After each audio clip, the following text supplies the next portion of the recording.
Consider nyo na lang pag may mga hingal-hingal factor ako dito. So yung doorknob ni ma'am, si ma'am na po ata ang bibili.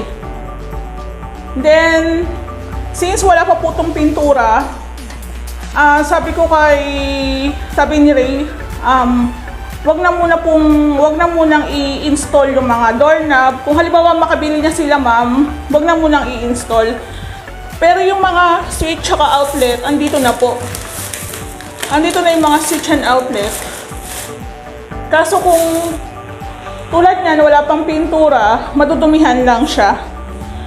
So much better wag mo na pong i-install. So eto ma'am, okay na to, tapos na to, pero pwede natin ihabol na lang yung mga accessories. Ayaw po muna ni Ray i-install if ever meron na wala pang pintura, kasi katulad nito, pag halimbawa meron na pong ilaw, meron ng pin lights. Pag nilagay namin yung mga pin lights na wala pang pintura, then magpipintura, tatanggal niya naman ni Ray. So, doble trabaho.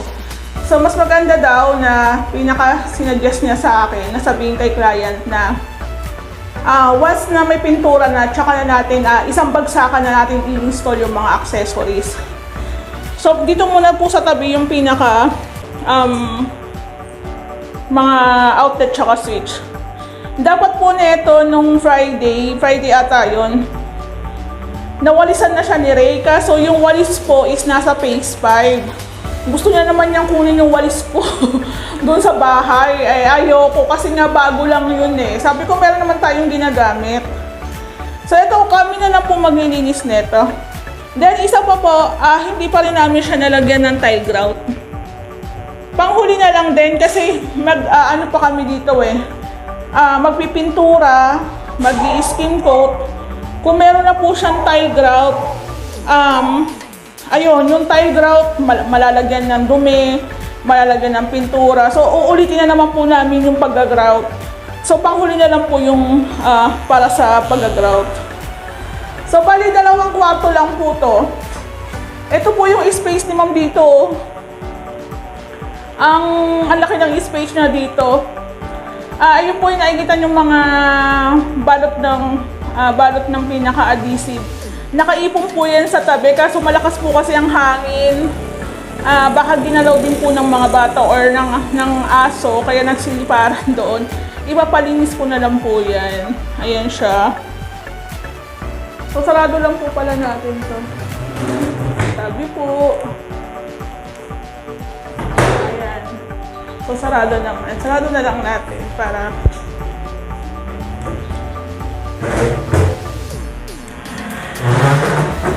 So, ito sila ma'am, ang kagandahan sa kanila, hindi kami minamadali. Kahit alam namin yung obligasyon namin, hindi nila kami binibigyan ng pressure, 'di ba? Ayan, okay na po siya. So at least si ma'am kahit paano may unti-unti niya nang nauumpisahan. Ayan, tabi po. So yun na lang po yung mga wala. Mga outlet, mga switch, mga ilaw, para sa ilaw, tsaka para sa pin lights. So si ma'am na lang ang papabilihin ko ng pinaka doorknob niya para makapili rin talaga sila ng gusto. Ayan. So bali ang paggawa po dito ni ma'am, tile sa taas, ceiling and partition, tsaka tile sa hagdan, tsaka cover sa hagdan. Sasabihin ko po kung magkano inabot ng materials dito ni ma'am, tsaka i-PM nyo po ako sa magiging labor po nito. Sasabihin ko rin po. Pasensya na po, pag labor po ang usapan natin, PM nyo po ako kasi ayaw nila yung nagme-mention ako sa vlog. Pasensya na po, respect na lang. Baka po merong, bakit pa kasi ayaw sabihin, di ba? So, meron po tayong kanya-kanyang, sabihin natin kanya-kanyang trip, di ba? So, ayun na po, respect lang. Mas gusto ko po, i-PM nyo na lang po ako kasi ayaw nga po ng asawa ko na sinasabi yung pinaka-labor namin. Ayan. Ayaw po kasi namin makumpara na ganito ganyan, di ba? So, mas maganda, masabi man namin, private na lang sa inyo, di ba? So, ayun lang po. Ito po, bird type lang po to, hindi po kasama yung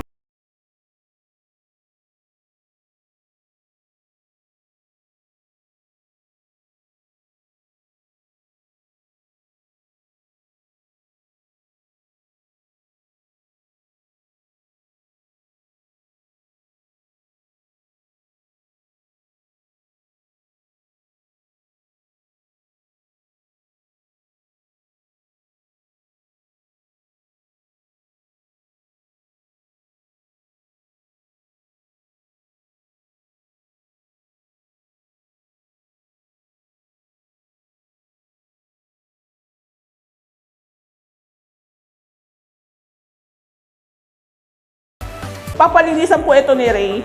Ayan, sana po makakuha po kayo ng idea sa aming mga uploaded videos. Thank you po. Good day. Hello, magandang gabi po. Bali share ko lang po yung pinagawa dito sa unit nila ma'am. Angeli SF 65 square meter. Bali pinagawa po muna ni ma'am is tile sa taas, tile sa hagdan, tsaka ceiling and partition, tsaka po yung cover sa hagdan. So, bali po yung dineliver po yung mga tiles nila. Nakita ko po yung resibo. Nasa 15K plus. Nasa 15K plus po yung tiles sa taas, tsaka sa hagdan. Kasama na rin po yung mga tiles sa adhesive. Ayan.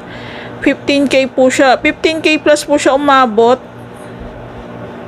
Tapos share ko rin po pala yung resibo para sa ceiling and partition para may idea lang po kayo. So, bali po sa ceiling and partition, ito po yung mga materials na in-order namin. 20 meters heat insulation foam, 14 metal parings, 20 na Hardiplex 1/4 ang size,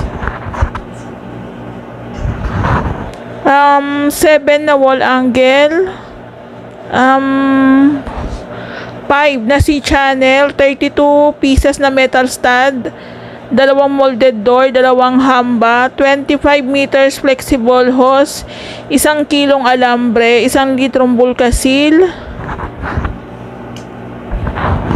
tsaka po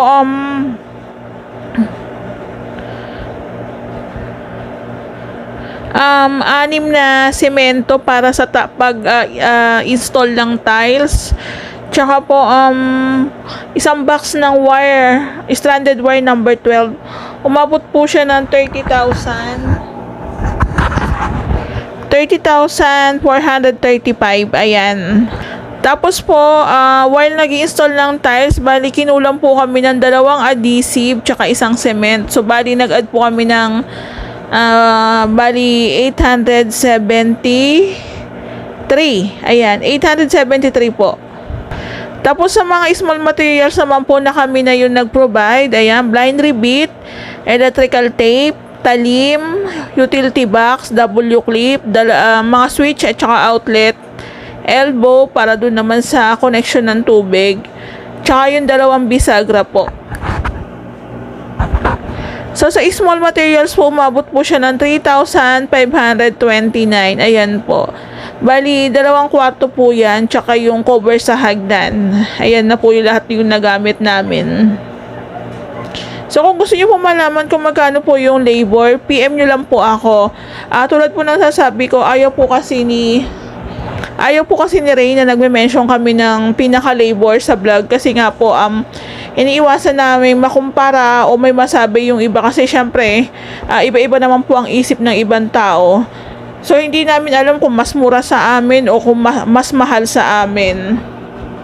Pero katulad po ng nabanggit ko, ang ceiling and partition namin is package na kasama ng wirings, kasama ng waterproofing, kasama na rin yung pag-install ng mga accessories. So, package na. Pero alam ko dun sa pinaka-labor namin, mura na yon.